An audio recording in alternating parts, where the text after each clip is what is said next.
Hi, welcome to our April 2020 farmers meeting. We're doing it online today because of the COVID-19 virus. We are still open, but our office is closed to walk-in people. At Buckcountry, we're open 7:30 to 4 for unloads, and Dummers, we're open 8 to 4. So you can still call our office or email us for any contracting needs.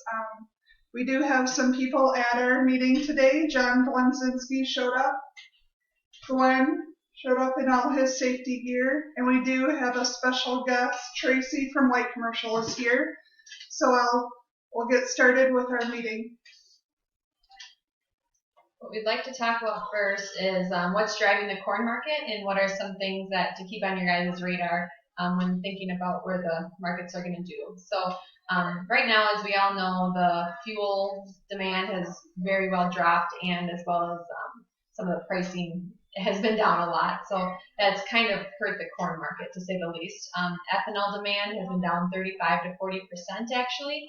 So that's really hurting ethanol, as well as some of the feed use has been down because, as we've all heard, the processing plants are closed or are running a slower capacity because of the infection of the COVID virus there. Really, the corn market, it could be down now until we see an increase in fuel usage and increase in people traveling is kind of what people are saying, unfortunately. So it might be a little bit till that comes back up, but we'll get there. Starting today, Mondays, the USDA will be releasing planting progress updates. So they come out every day at 3 o'clock, and we will update our website Tuesday mornings with those current projections. I know planting has begun in some parts of the country. Here locally, weather is looking a little better, so hopefully that maintains.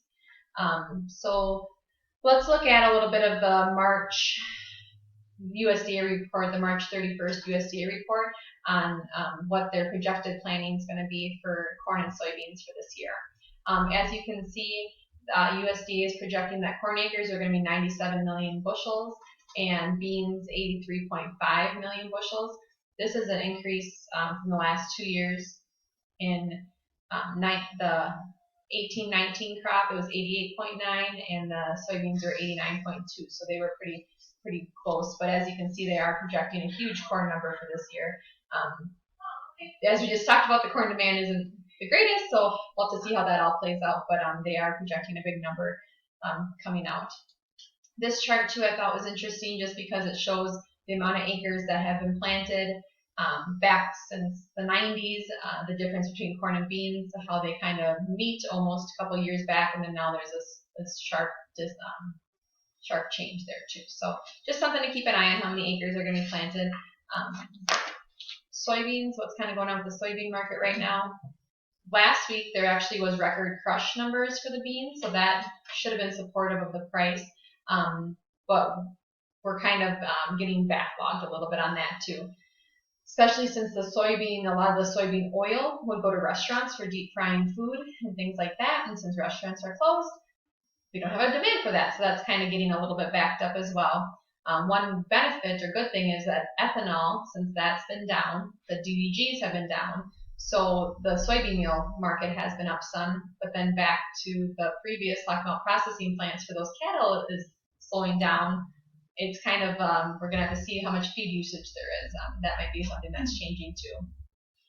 Also, there's some tension going on with China for obvious reasons. So we're projecting that the phase 1 trade deal, some of that might be amended as well. So that I'm hearing. So we have to all watch that and keep an eye on that.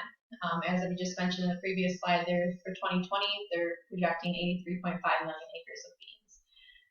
But as the market structure is right now, with corn being down, people are maybe going to switch to beans if they have to. But I know a lot of those decisions have already been made, so we'll have to see how that plays out. And we kind of got to watch the weather too. Excuse me. We're going into that weather market, so unfortunately, a bad day for another area could mean a good day for us in the market. So let's watch the weather, watch planning intentions, just kind of watch and wait. But that doesn't mean watch and wait for your marketing plan. I don't think, have your marketing plan in place and then watch and wait the markets. Yep, and we all are getting busy in the field, so it's perfect time to, like Carla said, get your marketing plan in place because we don't all watch as much when we're out in the tractors as maybe we could. So great time to take a look at all that stuff.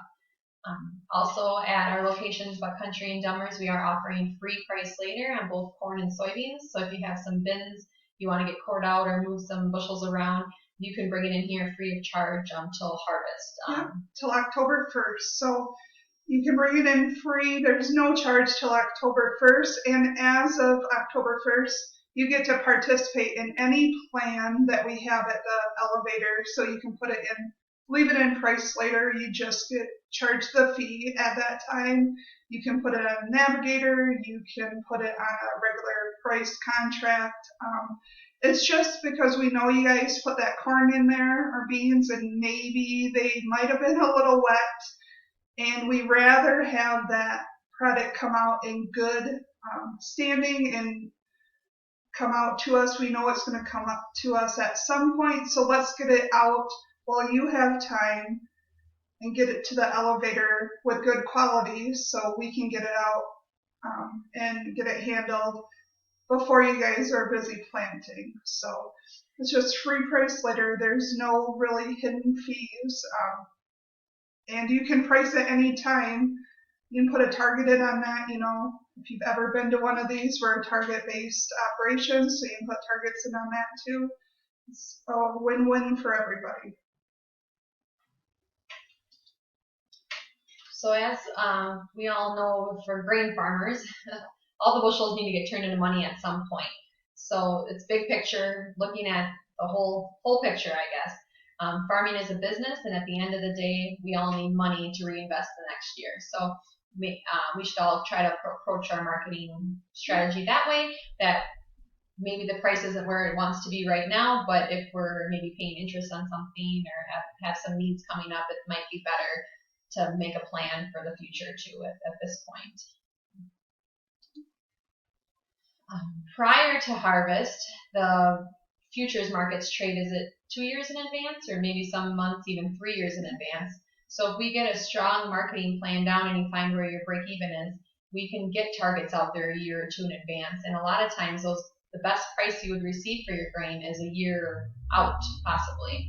So pre-harvest, it's free. There's no charge to do target price offers. There's no charge for us to help you work through your cost of reductions. And you can have your grain sold at a profitable price. Once we reach harvest, if you haven't actually harvested your bushels, it's still free. You're still watching the market. But post-harvest, every time you want to stay in the market longer and wait for a better price potentially, or have some price increase, it's going to cost you some type of money. It's always going to cost you some money to stay in the market. So just keep that in mind when you're making your marketing plan. Even if you have your own bin, it is costing you money to stay in the market. Because it costs you money to run those fans. It costs you money to have all your interest on your loans that you had on that crop. And even if you don't have a line of credit for planting, somebody has a line or a loan out there somewhere. So you are paying interest on something. If you're not, please tell me how you did it, because I would like to do that. But you have a loan on something that you're paying some interest on. So it costs you money somehow is what we're trying to put out there, that having a plan in place can help you alleviate some of that money. And having a plan in place, bringing that to your banker, can actually help you negotiate interest costs and help you get a bigger line of credit, or the line of credit actually that you just need to plant at this point. People are having problems getting. So having that marketing plan in place before they're asking for it and being proactive is very helpful. Yes. I think we've all seen this chart before, but we're all guilty of it. When the markets are going up, we kind of think there's more, so we wait until and then when it maybe starts coming back down, we hope it goes back up, and then at some point we all hit that fear part where we just don't know what's going to happen. And then that's where you sell, at the bottom. Yep, yeah. So we want to get you guys marketing somewhere in the before When on the way up, not on the way down. Okay. So as every year, we offer an average price program, and we are offering one this year. It does start May 1st, and it goes May, June, July. I know the prices looking now aren't what you would say were optimal. And I guess I can't say, are these going to be the best prices of the year? I don't know. But the average price contract is just that. It is an average price. And historically speaking, May, June, July are the highest. As you can see from this slide, they're the highest months that you can typically price your December futures on.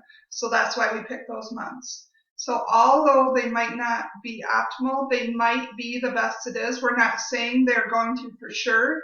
Just historically speaking, they are. And we're not saying do 100% of your crop like this. We're just saying do a percentage, get something down on the books. And same for soybeans. Historically speaking, you get the best prices these months, or some of your best prices. So again, we're not saying do 100%, just get something done. So you sign up before May 6th, hopefully, so we can get the paperwork, but May 6th, it's at the close of each Wednesday. There's no minimum bushels you have to sign up. The delivery is new crop, so October, November, or whenever Mother Nature says new crop is going to be. If it was like last year and it's more looking like December, that's fine. You sign up your bushel amount, how much do you want in corn, how much do you want in beans, and it is a free program unless you want to opt out early. If you want to opt out early, then you pay 3 cents on your bushels, and you can opt out on that day. I highly suggest you don't opt out early because, again, it is an average price contract, and to get the average price you have to stay in. But if something happens catastrophically and the market's going down and there just seems to be no rebound, then you can opt out early. You're not stuck on a sinking ship. So you can opt out early. It's 3 cents if you price out early. So there is an out to it. And again, you can do it for 500 bushels. We divide 500 by 13 weeks, and we price that however small bushel amount every week. So we've had a lot of success in this. I think every year that we've done it, it's been higher. Now, over the last 20 years, it hasn't always been higher. There's been 2 or 3 years where you wouldn't have gotten a higher price. But every year that we've started it in the last 7 years, it has been higher than the delivered new crop cash price. So this might be one year that it won't be higher. I don't know. If I knew that, we wouldn't do an average price. We just say, Carla, pick the highest price, and we do that contract. But nobody knows that. So our farm signs up for it. I would suggest you sign up for it. Again, I would suggest you don't sign all your bushels up. Just sign like 20% up or something, and then start on your target price program after that. And that would be my marketing program if I had to do one today. If the averager is not for you, we just always recommend you're thinking ahead, planning ahead, making a plan for the future, know your break even. It's just as simple of your inputs, put in, divided by your estimated yield for the last 3 years. Right now, if you had $620 per acre and 175 bushels, you'd be at $354. Not quite out there with corn, but soybeans were within, I believe, about 20, 30 cents of that. So take action, make a plan, give us a call. We can help you work through it. We're here, we're available. Like Carla said, we're still open, we're still taking phone calls, and we're still accepting grain. So just call us, let us know what questions you have, and we look forward to hearing from everybody. Happy planting. Thanks for listening.